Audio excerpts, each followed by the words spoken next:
This is one of the best epic champions they've added in Raid Shadow Legends in a very long time. So if you are skipping the Legendary Fusion, or if by any chance you're not able to complete the Legendary Fusion, you should at least try to get one copy of this epic champion. As I mentioned, one of the best epic champions they've added in the game for a very, very long time. Void epic champion, Dawncaller Sabitha.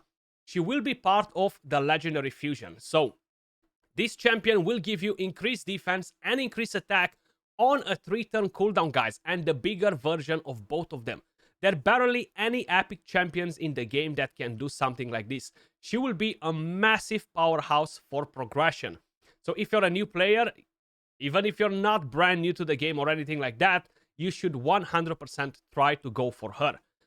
With the A1, attacks an enemy, heals the ally with the lowest HP by 10% of this champion's max HP. So you're gonna get a bit of healing. Revives an ally with 25% HP and 100% turn meter. And a block damage buff on that ally for 2 turns on a 4-turn cooldown. Very, very nice revive. And whenever this champion revives an ally, decreases the cooldown of one of these champion's skills by 1 turn. Which means that you're going to reduce either the A2 or the A3 by 1 turn. And you have an HP aura for all battles, 25%. Super solid epic champion. Let me just quickly show you what you can do with her progression-wise. So we're going to use this team in Faction Wars, guys. I actually have a preset to make sure that Miscreated Monster and Executioner won't buff when we are at the boss, because that's going to be very, very annoying. So let me make sure I actually put this on Miscreated Monster too. So you want to stop these skills. You don't want them to buff, because then the boss will really mess you up. Now, this is a very challenging stage because you have some pretty nasty waves. You have the 3 Valkyries in there. Increased defense and increased attack will be massive for your damage dealers. Not only to deal damage, of course, but the increased defense will help you with the survivability, right? So they won't get completely hammered. Okay, I'm supposed to stop that on Miscreated Monster in here as well, because, hey, those Valkyries will gain a lot of buffs, but that's fine. We're going to let it play like this, and if we lose some champions, it's perfectly fine, because we actually want that to happen. So we can actually see her true value in action, her reviving and all the good stuff. Get some healing. So we got a 7k healing. 10% of her max HP. The higher the HP on her, of course, the bigger the healing as well. Okay, increase attack, increase defense once again. Beautiful. Let's do a bit of damage. So if you're not going for the Legendary Fusion, guys, you should 100% try to get the champion. You're going to need to complete events and tournaments to collect the fragments for her, and then you're going to need to summon the champion. If you have the opportunity to get 2 copies, is even better, because you can use them for the Faction Guardians. This, of course, is mainly for people progressing through the game, people that haven't completed all of the Faction Wars, people that are newish to the game, and they're looking to get an awesome epic champion in their squad. They haven't added an amazing epic champion in the game for quite a long time, probably 6 months or so. Yes, they've added some champions that deal a bit of damage and all that, but when we're talking about actual support champions, they really did not added one in a long, long time. Decrease speed on the boss, beautiful. We might not lose any champions in here, and that's mainly because I'm making sure that they're not buffing. That's something that you need to do as well, because if the boss will steal your buffs, your ally protection from a Miscreated Monster, for example, that will be a problem, right? Because then Miscreated Monster is instantly going to die, and the boss will just create you issues. It seems like we're timed so well that, okay, we don't have too many buffs, I was gonna say, but we actually got a lot of buffs. So the boss stole the HP from Miscreated Monster. We might actually lose him in here. And now the boss will attempt to steal the buffs. Thankfully, the increased defense and increased attack expired almost on everybody except Skullcrown.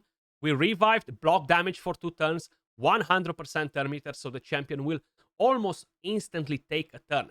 It's a very nice revive without 100% turn meter, to be honest with you guys. Where are we? We should be able to kill the boss before he's going to steal the buffs from us again. Or maybe not. That fear just messed up my faceless in there, so let's see. Okay, yeah, we got it. We got it. Fear on almost everybody. And there we go. GG's. It took us 3 minutes. Good damage from them. Good healing from Sabitha. Almost 500k healing, which is really, really helpful for the team. Let me just quickly show you what you can do, for example, in a dungeon. So let's head over to the Dragon Dungeon. This is one of the most popular dungeons for everybody. And I'm going to go on stage 24. And I'm going to take 4 rares in with her. Yes, they do have 5-star blessings, 3-star blessing, 6-star blessing. But you know what? It's still not the most optimal team for this dungeon. We're only going to have poisons from Kael. War Maiden, she's not really going to do that much in here. We're going to use her aura. That's a lot of extra HP in here. Increase attack is going to be massive right here on the waves. Increase defense once again is going to be massive. And the revive, it will be huge once we're going to get at the boss. Can we kill that spirit host before she's going to cleanse? No, that's fine. That's fine. Not a problem. Increase attack again. Increase defense. Beautiful. If you're getting the right masteries, you're going to be able to have that for 3 turns. But I'm going to share the build with you guys in a second. I've built her on a regen set because that's kind of like what you would like to get on her to make sure she's still healing and to make sure she's not going to get too low and die, basically. Because if she dies, it's kind of like game over. Not GG's for you, but GG's for the, for the boss.